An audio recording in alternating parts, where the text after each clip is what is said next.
ஹல்லேலூயா ஹல்லேலூயா. கர்த்தருக்கு நாளை தந்தபடி நாளை நான் கர்த்தருக்கு நன்றி செலுத்துகிறேன். இந்த உபவாச நாளிலும் இந்த 7ஆம் நாளை கர்த்தர் உங்களுக்காகவும் எனக்காகவும் நியமித்து கொடுத்து இந்த 7ஆம் நாளிலும் கர்த்தர் நம்மை நடத்தி கொண்டிருக்கிற கிருபைகளுக்காக நான் நன்றி செலுத்துகிறேன். ஹல்லேலூயா. கடந்த 6 நாட்கள் ஆண்டவர் வெவ்வேறான காரியங்களை குறித்து நம்மோடு அநேக காரியங்களை பேசினார். நேற்றைய தினத்திற்கு ஒரு 7 அறிவுரைகளை குறித்து கர்த்தர் நமக்கு பேசினார். நீங்கள் மறுபடியும் அந்த வார்த்தைகளை கேட்க வேண்டும் என்று சொல்லி விருப்பப்பட்டீங்கன்னா நீங்கள் யூடியூப்பில் போய் அந்த வார்த்தைகளை நீங்கள் கேட்கலாம். இங்கே பேசப்படுகிறதான வார்த்தைகள், ஞாயிறு ஆராதனைகள், புதன்கிழமை நடந்த பைபிள் ஸ்டடிகள், இப்பொழுது நடந்து கொண்டிருக்கிற இந்த 7ஆவது நாளை இன்றைக்கு இரவில் நாளைக்கு காலையில் கூட நாங்கள் இந்த வார்த்தைகளை நாங்கள் அப்லோட் செய்திடுவோம். நீங்கள் கேட்கணும்னு ஆசைப்படுகிறவங்க நீங்கள் கேளுங்க. உங்களுக்கு தெரிந்த நண்பர்கள், சொந்த பந்தங்களுக்கு இந்த சேனலை நீங்கள் சொல்லுங்கள். அதன்படியாக கர்த்தருடைய வார்த்தை எல்லா இடத்திலும் செல்லும்படியாக நீங்கள் உதவி செய்யுங்க. ஹல்லேலூயா ஹல்லேலூயா. கர்த்தர் இன்றைக்கு நம்மோடு பேச போகிற காரியம் யோவான் எழுதின சுவிசேஷ புத்தகம் 14ஆம் அதிகாரம் அதனுடைய 27ஆம் வசனத்தை வாசிக்க கேட்கலாம். யோவான் எழுதின சுவிசேஷ புத்தகம் 14ஆம் அதிகாரம் அதனுடைய 27ஆம் வசனத்தை வாசிக்க கேட்கலாம். சமாதானத்தை உங்களுக்கு வைத்து போகிறேன், என்னுடைய சமாதானத்தை உங்களுக்கு கொடுக்கிறேன். உலகம் கொடுக்கிற பிரகாரமாக அல்ல, நான் உங்களுக்கு கொடுக்கிறதில்லை.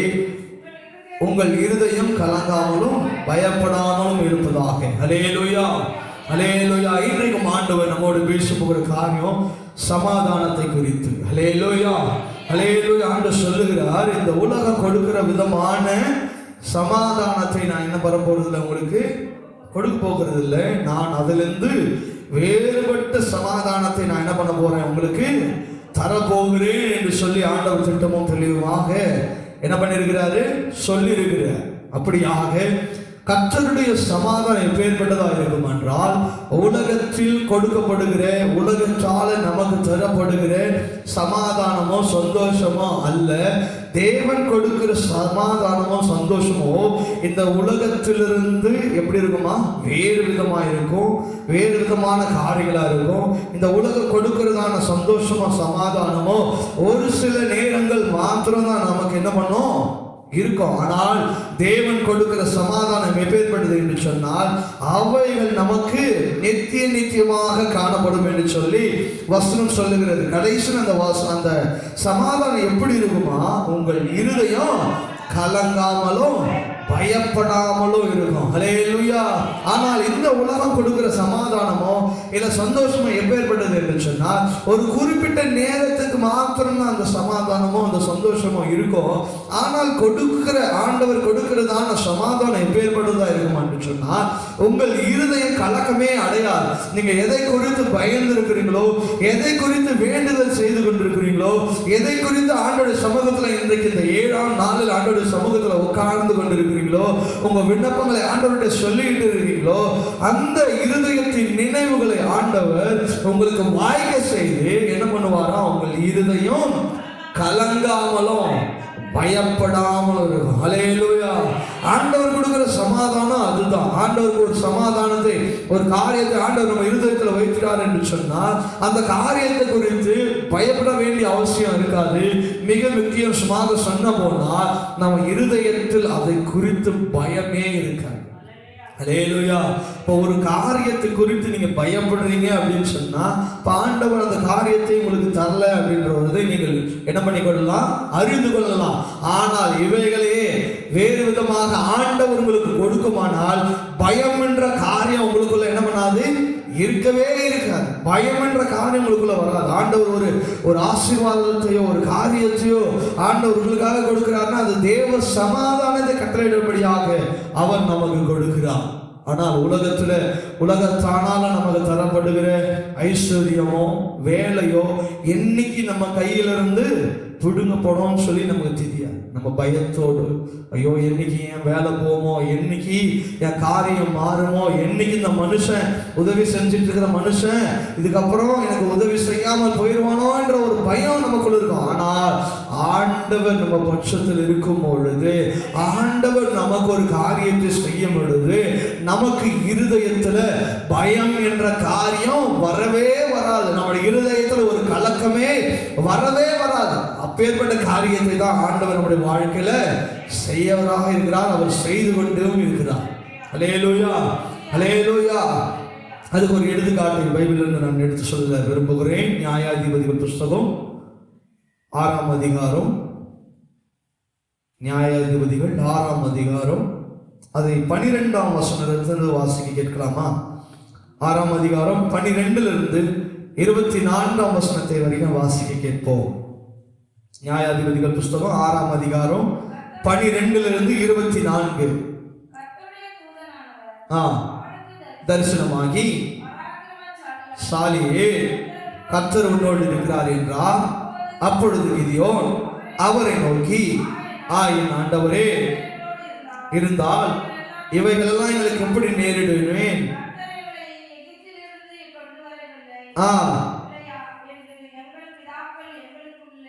விவரித்து சொன்ன அவருடைய அற்புதங்களை எல்லாம் எங்கே?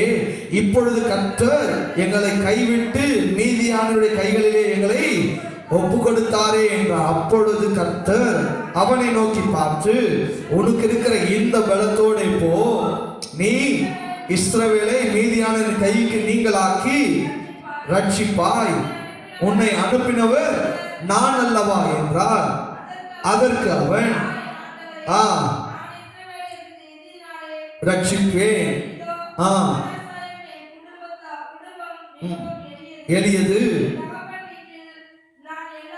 சிறியவன் என்றான். அதற்கு கர்த்தர், நான் உன்னோட கூட இருப்பேன். ஒரே மனுஷனை முறியடித்ததை போல நீ மீதியானரை முறியடிப்பாய் என்றார். அப்பொழுது அவன், உம்முடைய கண்களில் இப்பொழுதும் எனக்கு தயை கிடைத்ததானால் என்னோடே பேசுகிறவர் என்று எனக்கு ஒரு அடையாளத்தை காட்ட வேண்டும். நான் உம்மிடத்தில் கொண்டு வந்து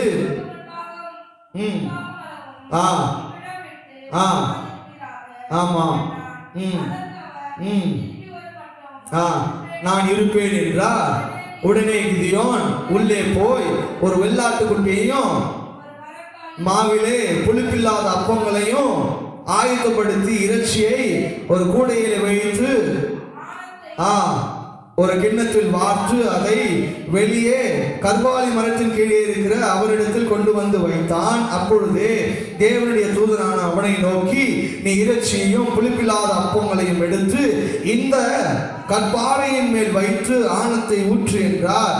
அவன் அப்படியே செய்தான். அப்பொழுது கர்த்தருடைய தூதன் தன் கையில் இருந்த கோலின் நுனியை நீட்டி இறைச்சியும் புளிப்பில்லாத அப்பங்களையும் தொட்டார். அப்பொழுது அக்கினி கற்பாறையில் இருந்து எழும்பி இறைச்சியும் புளிப்பில்லாத அப்பங்களையும் பட்சித்தது. கர்த்தரின் தூதனவே என்றால் அவன் கண்களுக்கு மறைந்து போனார். அப்பொழுது கிதியோன் அவர் கர்த்தருடைய தூதன் என்று கண்டு, ஐயோ ஆண்டவரே, தூதனை முகமுகமாய் காண்பேனே என்றான். அதற்கு கர்த்தர், உனக்கு சமாதானம், பயப்படாதே, நீ சாவதில்லை என்று சொன்னார். அங்கே கிதியோன் கர்த்தருக்கு ஒரு பலிபீடத்தை கட்டி அதற்கு யெகோவா ஷாலோம் என்று பெயரிட்டான்.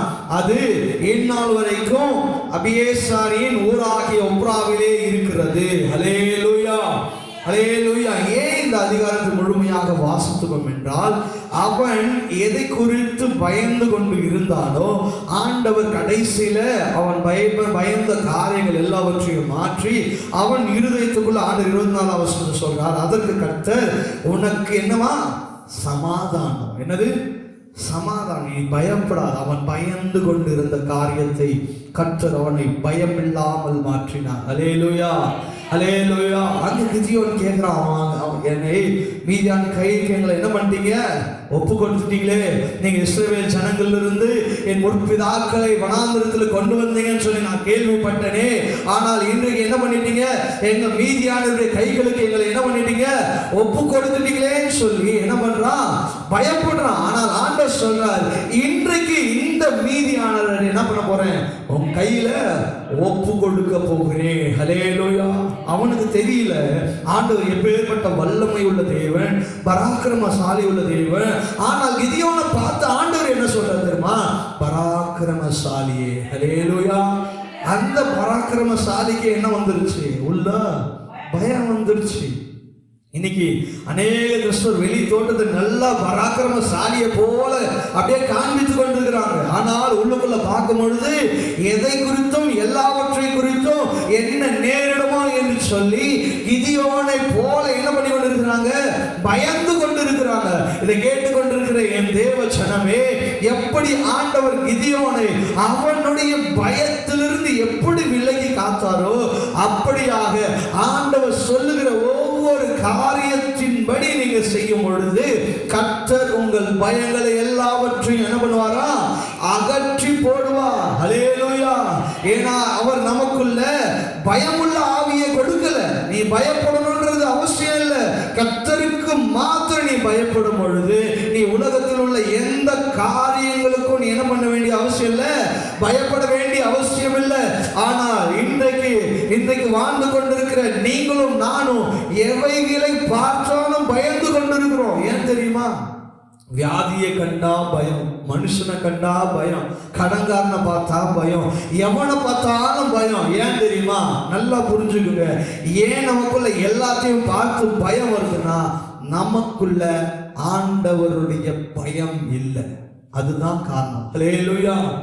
ஆண்டவருடைய பயம் உங்களுக்குள்ள வந்துச்சு அப்படின்னா, கர்த்தருடைய பயம் உங்களுக்குள்ள இருந்துச்சுன்னா, கர்த்தர் எனக்காக எல்லாவற்றையும் செய்து முடிப்பார் என்ற ஒரு பயம், அவருடைய நம்பிக்கை, அவருக்காக எல்லாவற்றையும் எனக்கு செய்வார் என்ற ஒரு கர்த்தருடைய பயம் உங்களுக்குள்ள இருந்துச்சுன்னா, நீங்க மனுஷனுக்கு முன்பாக பயப்பட வேண்டிய அவசியமே கிடையவே கிடையாது. ஹல்லேலூயா. இங்க பாருங்க, கிதியோனுக்கு ஏன் பயம் வந்தது, அந்த இடத்துல அவனுக்கு ஆண்டவர் செய்வார், வல்லமையான காரியங்களை செய்வார் என்ற ஒரு காரியம் இல்லை அவனுக்குள்ள. இல்லை அவனுக்குள்ள அந்த காரியங்கள் காணப்படாமல் போயிடுச்சு. ஆனா ஆண்டவர் சொல்றாரு, நீங்க இது கரத்தினாலும் செய்வீங்கன்னா எனக்கு என்ன பண்ணுங்க, ஒரு அடையாளத்தை ஏற்படுத்துங்கன்னு சொல்றாரு. ஆண்டவர் சொல்றாரு, நான் அந்த அடையாளத்தை என்ன பண்ண ஏற்படுத்துவேன்னு சொல்லி கிதியோன் என்ன பண்ணாரு, அடையாளத்தை ஏற்படுத்தினார். அதற்கு அப்புறம் தான் அவனுக்கு என்ன வந்துருச்சு, ஒரு நம்பிக்கை வந்துருச்சு. அதான் ஆண்டவர் சொல்றார், அவங்க நீங்கெல்லாம் என்னை கண்டு என்ன பண்ணிக்கிறீங்க, விசுவாசிக்கிறீங்க. ஆனா இனி வரப்போற சந்ததி எப்படி என்னை காணாமல் என்ன பண்ண போறாங்க, விசுவாசிக்கிறவன். கண்டு விசுவாசிக்கிறவனை பார்க்கலாம், காணாமல் விசுவாசிக்கிறவன் பாக்கியவான் என்று சொல்லியிருக்கிறோம். இன்றைக்கு ஆண்டவருடைய பார்க்காம, அவருடைய காரியங்களை பார்க்காம நீங்க விசுவாசித்து நம்பி அவருக்காக பயந்து வாழும் பொழுது நீங்க யாரா இருக்கிறீங்க, பாக்கியவானாய் பாக்கியவதிகளாக இன்றைக்கு நீங்களும் நானும் மாற்றப்படுகிறோம். ஆண்டவரை பார்த்து அன்றைக்கு விசுவாசித்தாங்க, அவருடைய வல்லமையை பார்த்து என்ன பண்ணாங்க, விசுவாசித்தாங்க. கர்த்தருடைய காரியங்களை பார்த்து விசுவாசித்தாங்க. ஆனால் நீங்களும் நானும் அப்படி இல்லை. ஆண்டவர் செய்கிற அற்புதங்கள் அடையாளங்களை கேட்டு விசுவாசித்து நம்பி இருக்கிறோம். அப்ப நீங்களும் நாமளும் யாரு, பாக்கியவான்களாக இருக்கிறோம். அப்பேற்பட்ட பாக்கியவான்களாக இருக்கிற நீங்களும் நானும் பிசாசு எப்படியாவது உள்ள பயத்தை விதைக்கணும்னு பார்ப்போம். பிசாசு எப்படி ஒரு மனுஷனை மேற்கொள்வானா, அவனுக்குள்ள பயத்தை கொடுப்பான். நீங்க பயப்படுறீங்களா இல்லையான்னு சொல்லி பயந்துட்டீங்க அப்படின்னா அடுத்த ஸ்டெப் அவன் எடுத்து உள்ள வைப்பான். அவனுக்கு அதுதான் இல்லையா. இந்த போர் செய்யும் போதெல்லாம் என்ன பண்ணுவாங்கன்னா, முதலாவது டைரக்டா எடுத்த உடனே என்ன பண்ணிட மாட்டாங்க, உள்ள வந்துட மாட்டாங்க. அதை சுத்தி இருக்கிற மதில் சுவரை என்ன பண்ணுவாங்க, தகர்க்க பார்ப்பாங்க. அதை தகர்த்த பிறகுதான் அந்த கோட்டைக்குள்ள வர்றதுக்கு என்ன பண்ணுவாங்க, பார்ப்பாங்க. இன்றைக்கு நிறைய கோட்டைகளை சுத்திலாம், நம்ம வேலூர் பாருங்க, வேலூரை சுத்தி என்ன இருக்கும், கோட்டைகள் அமைக்கப்பட்டிருக்கும். ஏன் இதெல்லாம், அதை தகர்த்த பிறகுதான் என்ன பண்ண முடியும், அது ராஜ்யத்தை பிடிக்க முடியும், அந்த ராஜாவை உள்ள போய் என்ன பண்ண முடியும், அழிக்க முடியும். அது போலதான் உங்களுக்குள்ள எனக்குள்ள இருக்கிறத அந்த கோட்டை என்பது என்ன தெரியுமா, விசுவாசம். தேவ பயம், இவைகளை எல்லாவற்றையும் பிசாசு உங்களிடத்திலிருந்து பிரிக்க பார்ப்பான். நீங்க அதுக்கு அவன் பிசாசுடைய காரியங்களுக்கு ஒப்பு கொடுத்துட்டீங்க, உங்க கோட்டையினுடைய சுவரை இடிக்கிறதுக்கு அவனுக்கு இடம் கொடுத்துட்டீங்க, அந்த பயத்தின் காரியங்களுக்கு உங்களை ஒப்பு கொடுத்துட்டீங்கன்னா அவன் ஈஸியா உள்ள நுழைச்சு உங்களை வீழ்த்திடுவான். அல்லேலூயா, அல்லேலூயா. அப்போ விசுவாசிகளாக இருக்கிற நீங்களும் நானும் பிசாசு காண்பிக்கிற பயத்துக்கெல்லாம் நீங்களும் நானும் என்ன பண்ணக்கூடாது, நடுவ கூட. ஏன்னா அவன் ஒரு மனுஷனே கிடையாது. அவனை ஒரு மனுஷனாக நீங்க நினைச்சீங்கன்னா நீங்க பயப்படுங்க. அவன் ஒரு மனுஷனே இல்லைன்னா அவனை நீங்கள் குறித்து எதை குறித்து அவனை என்ன பண்ண தேவையில்ல, யோசிக்கவே தேவையில்லை. பிசாசு போய் ஆண்டவர்கிட்ட கேட்கிறான், யோபுன்ற ஒரு மனுஷன் இருக்கான்ல, அவனை நீ என்ன பண்ற, அவனை நீ பாதுகாத்து வச்சிருக்கிறீங்க, அதனாலதான் அவன் என்ன பண்றான், அவனே துதித்து கொண்டு இருக்கிறான், எல்லா காரியத்திலும் மகிமைப்படுத்திருக்கான், அவங்ககிட்ட இருக்கிற எல்லாவற்றையும் எடுத்து போடுங்க, அப்புறம் அவன் என்ன பண்றான்னு சொல்லி பாருங்க அப்படின்னு சொல்லி ஆண்டவர் அனுமதிக்கிறார். ஆனால் அவன் என்ன பண்ணக்கூடாது, அவன் ஜீவன் மேல உனக்கு அதிகாரம் கிடையாது. அப்ப என்ன பண்றாரு, எல்லாவற்றையும் அனுமதிக்கிறார். ஆனால் அவனுக்குள்ள பயம் இல்லை. ஏன்னா என் ஆண்டவர் என்னை முரட்சிப்பான், என்னை உயர்த்துவான், நான் இழந்த எல்லாவற்றையும் ஆண்டவர் எனக்கு திருப்பி கொடுப்பார். ஹல்லேலூயா, ஹல்லேலூயா. அதே போலதான் ஆண்டவர் உங்கள் விசுவாசத்தையும் உங்கள் தேவ பயத்தையும் உங்களுடைய காரியங்களை எல்லாம் ஆராய்வதற்கு ஒரு சில காரியங்களை நம்முடைய வாழ்க்கையில் ஆண்டவர் அனுமதித்திருக்கிறார். அந்த அனுமதித்துல என் பிள்ளை எப்படி வாழுது, நான் அனுமதித்திருக்கிற காரியங்களில் என் பிள்ளை சரியா வாழ்றானா, நான் அனுமதித்திருக்கிற காரியத்துல சோர்வடைந்துறானா, இல்ல விழுந்து போயிடுறானா, இல்ல நம்பிக்கையா யோபுவை போல நிமிர்ந்து நிற்கிறானா, எல்லா போராட்டத்தை சகித்து அவன் ஜெயம் எடுக்க பார்க்கிறானா என்று சொல்லி ஆண்டவர் பார்ப்பார். உங்களுக்கு எனக்கும் டெஸ்ட் கொடுப்பார். ஆண்டவர் டெஸ்ட் வைக்காம மார்க்கு எப்படி போட முடியும், ஆண்டவர் டெஸ்ட் வைப்பார். எல்லா சோதனையும் நீங்க ஜெயிக்கும் பொழுது ஆண்டவர் உங்களுக்கு ஒரு மார்க் போடுவார். என் பிள்ளை அவுட் ஆஃப் இவ்வளோ மார்க் எடுத்திருக்கிறான், அவன் விசுவாசம் இவ்வளோ இருக்கிறது, இவனுக்கு தேவ பயம் இவ்வளோ இருக்கிறது, அவனுக்கு நம்பிக்கை இவ்வளோ இருக்குது, விசுவாசம் இவ்வளோ இருக்குதுன்னு சொல்லி ஆண்டவர் என்ன பண்ணுவாரு, உங்களை குறித்தும் என் குறித்தும் பார்ப்பார். அப்போ பிசாசுக்கு இவன் பயப்படுகிற பயம் எப்படி இருக்குது, பிசாசு வைக்கிற வலைக்கு இவன் எப்படி அகப்பட்டு போயிடுறான், எப்படி பிசாசுக்கு அவன் செவி கொடுக்கிறான், எப்படி பிசாசு விரிக்கிற வலையில இவன் விழுந்துறானா, இல்ல தேவன் ஞானத்தை பெற்றுக்கொண்டு அவைகளிலிருந்து என்ன பண்றான், வெளியே வரானா என்பதை ஆண்டவர் என்ன பண்ணுவாரு, பார்ப்பார். ஒரு சில டெஸ்ட், ஒரு சில போராட்டம், ஒரு சில கஷ்டம் ஏன் வருது அப்படின்னா இதெல்லாம் நமக்கு ஒரு டெஸ்டிங் பீரியட். என்னது டெஸ்டிங் பீரியட். இந்த தங்கம் இருக்கு இல்லையா, தங்கத்திலே பெஸ்டான தங்கம் 24 கேரட், அடுத்து 22, அதுக்கப்புறம் அது எல்லாம் லோக்கல் இல்லையா. நம்ம பெஸ்ட்ன்ற பேரை வாங்கணும். நம்ம 916 99% பர்ஃபெக்ட்னு ஆண்டோட சர்டிபிகேட் வாங்கணும் இல்லையா. அதுதான் விலை உயர்ந்தது, அதுதான் விலையேற பெற்றது. அப்பேற்பட்ட விலையேற பெற்றதாக நீங்களும் நான் என்ன பண்ணணும், மாறணும், பொன்னாக விளங்கணும். பொன்னாக எப்படி விளங்க முடியும்னா அந்த புடமிடுதலுக்குள்ள போகும் பொழுதுதான் இல்லையா. யோபு சொல்றாள், என்னை புடமிட்டா நான் பொன்னாக என்ன பண்ணுவானா விளங்குவேன். அந்த டெஸ்டிங்குள்ள போனாதான் நீ பொன்னா இல்ல களிமண்ணான்றது தெரியும். அந்த பொண்ணுக்கு அந்த டெஸ்டிங்குள்ள போகும்போது நீங்க உங்களை ஒப்பு கொடுத்துட்டீங்கன்னா அது என்ன ஆயிரும், கருகி நாசமா போயிடும். ஆனால் அவைகளுக்கு நீங்க திடமானதாய் உங்களை நீங்க என்ன பண்ணணும், உறுதியாய் காத்து கொள்வீர்கள். நீங்களும் நானும் பொன்னாக விளங்குவோம். ஹல்லேலூயா. அப்படிதான் யோபு தன்னை பொன்னாக விளங்கி கொண்டான். உங்க சோதனை கண்டு பயப்படாதீங்க, ஏன்னா தேவ சமாதானம் உங்களை நடத்தும். ஹல்லேலூயா. ஆண்டவர் உங்களை கொண்டு நடத்துவார். உங்களை கொண்டு பெரிய காரியத்தை அவர் செய்கிறவராயிருக்கிறார். அப்படிதான் கிதியோன், எப்படி இந்த யாரு இவனை நான் எப்படி மேற்கொள்ள போகிறேன், இவனை எப்படி நான் என்ன பண்ண போறேன், அவனை மேற்கொண்டு நான் அவனை முறியடிக்க போகிறேன் அப்படின்னு சொல்லி யோசிச்சுட்டு இருக்கும்போது ஆண்டவர் சொல்றார், உன் கையை கொண்டு நான் என்ன பண்ண போறேன், இந்த காரியங்களை நான் செய்வேன். ஹல்லேலூயா, ஹல்லேலூயா. அந்த சனங்களை உங்களுடைய கரத்துல என்ன பண்ணிருக்கிறேன், ஒப்பு கொடுத்திருக்கிறேன். ஆண்டவர் சொல்றார், அதற்கு கர்த்தர் உனக்கு சமாதானம், பயப்படாதே, நீ சாவதில்லை என்று சொன்னார். ஹல்லேலூயா. அங்கே கிதியோன் கர்த்தருக்கு ஒரு பலிபீடத்தை கட்டி அதற்கு யெகோவா ஷாலோம், ஷாலோம் என்று சொன்னால் சமாதானத்தின் தேவன் என்று சொல்லி அர்த்தம். ஹல்லேலூயா, ஹல்லேலூயா. நம்முடைய தேவன் எப்பேற்பட்ட தேவன்? சமாதானத்தின் தேவன். அந்த இடத்துல ஆண்டவருக்கு ஒரு சமாதானத்தை கொடுத்தபடினால அங்கே ஒரு பலிபீடத்தை கட்டி அந்த பலிபீடத்திற்கு யெகோவா ஷாலோம், என்னுடைய தேவன் சமாதானத்தின் தேவன், இன்றைக்கு எனக்கு ஒரு சமாதானத்தை கொடுத்தார் என்று சொல்லி அன்றைக்கு ஒரு பலிபீடத்தை கட்டினா, இன்றைக்கு இந்த ராத்திரி வேளையில நீங்களும் நானும் ஆண்டவரை நோக்கி ஒரு பலிபீடத்தை கட்ட வேண்டும். அந்த பலிபீடம் என் தேவனாகிய கர்த்தர் யெகோவா ஷாலோம், நீ சமாதானத்தின் தேவன் என்பதை நீங்களும் நானும் ஆண்டவருடைய சமூகத்துக்கு சொல்லிக் கொண்டே இருக்கணும். ஹல்லேலூயா. நீங்களும் நானும் சமாதானம் இல்லாம இந்த உலகத்தில் பைத்தியக்காரனை போல அலையணும்னு நினைக்கிறது தான் பிசாசனுடைய வேலை. ஆனால் ஆண்டவர் யெகோவா ஷாலோம் உனக்கு சமாதானத்தை தருகிற தேவன். உங்களுடைய கரங்களிலே அந்த காரியத்தை ஆண்டவர் கொடுத்திருக்கிறார். நீ தைரியமா சொல்லலாம், நான் யெகோவா ஷாலோம், என் தேவன் என்னோடு இருக்கிறார். அந்த சமாதானத்தை தேவன் என்ன பண்றாரு? என் கூட இருக்கிறாரு. நான் எதுக்கு சமாதானம் இல்லாமல் திரிக்கணும்?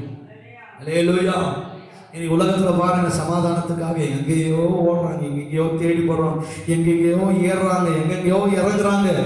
நீ எதுவும் பண்ண வேண்டிய தேவையில்லை. ஆண்டவர் உள்ளத்துல ஏசப்பா நீங்க கூப்பிட்டாலே உனக்கு சமாதானத்தை தருகிறவராக இருக்கிறார். ஹல்லேலூயா. அவருக்காக நீ புத்திக்க வேண்டாம், ரத்தம் வர வேண்டாம், பலியிட வேண்டாம், எதையும் பண்ண வேண்டாம், அந்தரத்துல தொங்க வேண்டாம். நீ ஒரு 1000 கிலோமீட்டர் 2000 கிலோமீட்டர் நடக்க வேண்டிய அவசியம் இல்லை. எவைகளையோ வெயிட்டா இருக்கிற பொருள்களை நீ தூக்கி ஆண்டோட சமூகத்துல உன்னை நேசிக்கிறேன்னு சொல்ல வேண்டிய அவசியம் இல்லை. என் தேவனை நம்பி விசுவாசித்து உன் காரியத்தை ஆண்டவர் இருக்கிற இடத்திலே நீ சொல்லும் பொழுது ஆண்டவர் எப்பேற்பட்டவராக இருக்கிறார்? யெகோவா ஷாலோம் உனக்கு சமாதானத்தை தருகிறவராக இருக்கிறார். இதுதான் நம்முடைய தேவனுடைய காரியம். இந்த உலகத்தின் காரியத்திற்கும் உலகத்தின் மற்ற காரியங்களுக்கும் என் தேவனுக்கும் வேறுபட்டிருக்கிற காரியம் என்று சொன்னார், என் தேவன் இருக்கிற இடத்திலே வந்து உங்களுக்கு பலப்படுத்துகிற தேவனா இருக்கிறார். ஹல்லேலூயா, ஹல்லேலூயா. இன்றைக்கு அங்க ஆண்டவர் என்ன பண்றாரு?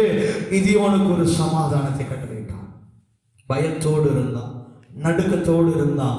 இன்னைக்கு நாங்கள் ஜீவனோடு இருக்குமா? அவன் சொல்றான், அவனுடைய பேக்ரவுண்ட் சொல்றான், ஆண்டவரே என் குடும்பம் ஒன்றும் இல்லாத குடும்பம், நான் எலிவேன், என் குடும்பத்தில் நான் தான் கடைசி, நான் என்ன பண்ணுவேன், இன்னைக்கு அவ்வளோதான், என்னுடைய எதுவும் முடிஞ்சு போச்சு, அப்படி இப்படி சொல்லி ஆண்டோடைய சமூகத்தில் சொல்றான். ஆனால் ஆண்டவர் சொல்றாரு, எப்பா நீ அதெல்லாம் உன் பேக்ரவுண்டெல்லாம் நீ பார்க்க வேண்டாம், உன் பணபலத்தெல்லாம் நீ பார்க்க வேண்டாம், உன் சொத்து பத்தெல்லாம் நீ பார்க்க வேண்டாம், உன் குடும்பத்தில் எத்தனை பேர் என்றதெல்லாம் எனக்கு வேணாம். இவைகள் எல்லாம் காட்டிலும் நான் பெரியவர் உன் கூட இருக்கிறேன், அதுதான் உனக்கு முக்கியம். ஹல்லேலூயா. இன்னைக்கு நிறைய பேர் இந்த உலகத்தில் பார்க்கறவங்கலாம் பாருங்க, எனக்கு யார் தெரியுமா, எங்களுக்கு இவ்வளவு தெரியுமா, அந்த மினிஸ்டர் தெரியும், எந்த மினிஸ்டர் தெரியும், என்னென்னவோ தெரியும். யார் தெரிந்தாலும் எல்லாரும் காட்டிலும் என் தேவன் பெரியவராக இருக்கிறார். அவரை ஒருவரை நீங்க தெரிந்து கொள்ளுங்க, அவரை உறுதியாய் பிடிச்சு கொள்ளுங்க. அந்த யெகோவா ஷாலோம் உங்களையும் என்னையும் சமாதானத்தின் பாதைகளிலே அவர் கொண்டு போகிறவராக இருக்கிறார். ஹல்லேலூயா, ஹல்லேலூயா.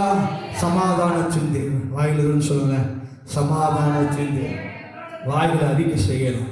தினம் காலையில் எழுந்த உடனே, ஆண்டவரே இன்னைக்கு நான் காலையில் எழுந்துக்கிறேன், என் சமாதானத்தின் தேவன் எனக்கு என்ன பண்ணுங்க? சமாதானத்தை கொடுங்க. இந்த நாள் முழுவதும் சமாதானத்தை கொடுங்க. அந்த சமாதானத்தை குலைக்கிறது தான் ஏதாவது ஒரு காரியம் வரும், ஏதாவது ஃபோன் வரும், ஏதாவது நம்ம சண்டை எடுக்கிறதுக்கு அன்னைக்கு தான் ஏதாவது வரும். நீங்க சமாதானத்தோடு இருங்க, ஆண்டவருடைய கரத்துல ஒப்பு கொடுங்க. பயப்படாதீங்க, பயத்தின் ஆவினால உங்களை நீங்க மேற்கொள்ளாதீங்க.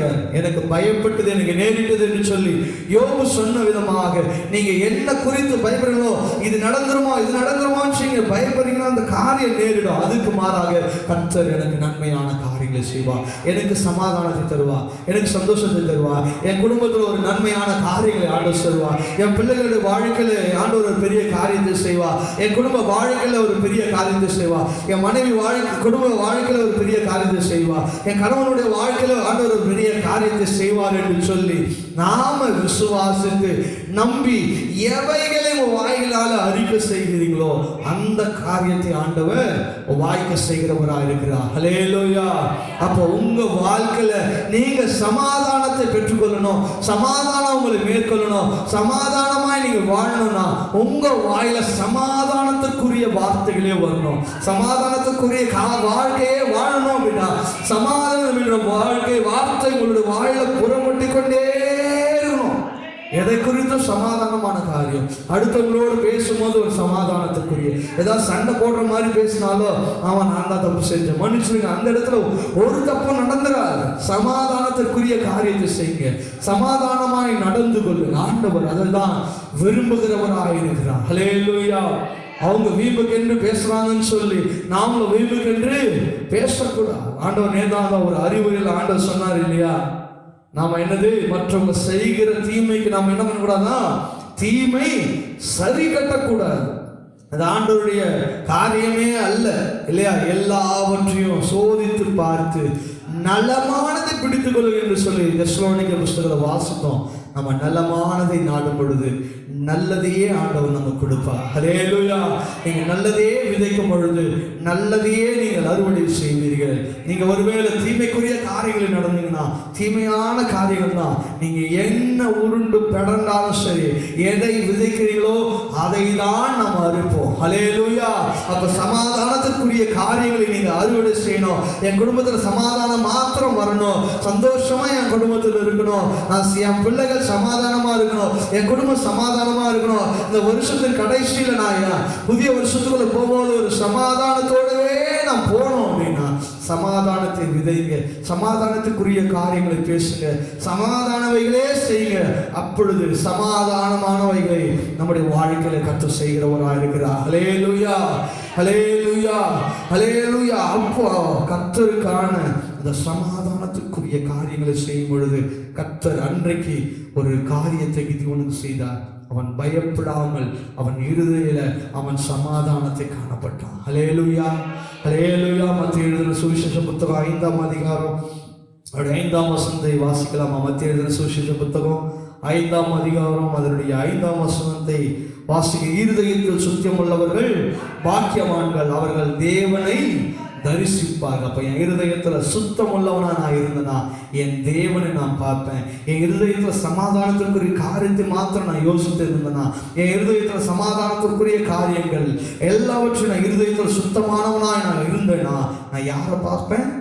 ஆண்டவரை பார்ப்பேன். நீங்க ஆண்டவரை ஒருவேளை பார்க்காதவர்கள் இது வரைக்கும் இருக்குமானா, இன்னைக்கு நீங்க ஆண்டவர் சந்திக்கணும், நம்ம இருதயத்துல ஒரு சுத்தத்தோடு போகும். இன்றைக்கு இந்த ராத்திரி வேளை ஆண்டவர் நம்மோடு பேசின வார்த்தைகளின்படியாக நாம சுத்த இருதயத்துள்ளவர்களாக இருக்கணும். சுத்த மனசாட்சியோடு நம்ம இருக்கும் பொழுது, சுத்தமான இருதயங்களை நம்மிடத்துல ஆண்டவர் விதைக்கும் பொழுது, நிச்சயமாகவே சுத்தமான காரியங்களை கர்த்தர் நம்முடைய வாழ்க்கையில் என்ன பண்ணுவாரு?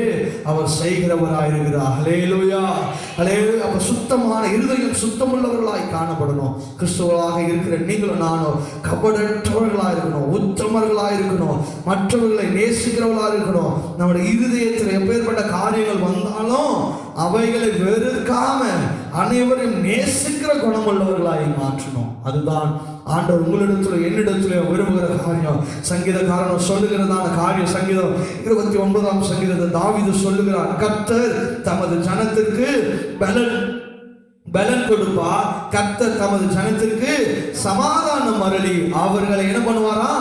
ஆசீர்வதிப்பார் என்று சொல்லியிருக்கிறார். அப்படியா அந்த சமாதானத்தை தருகிற அந்த தேவனை உறுதியாய் பிடித்து தமது ஜனத்திற்கு பலன் கொடுப்பார். நீ பலவீனமாயிருக்கிறன்னு சொல்லியாத, நீ பயப்படாத, அவைகளை நீ சமாதானத்தை இழந்துடாத.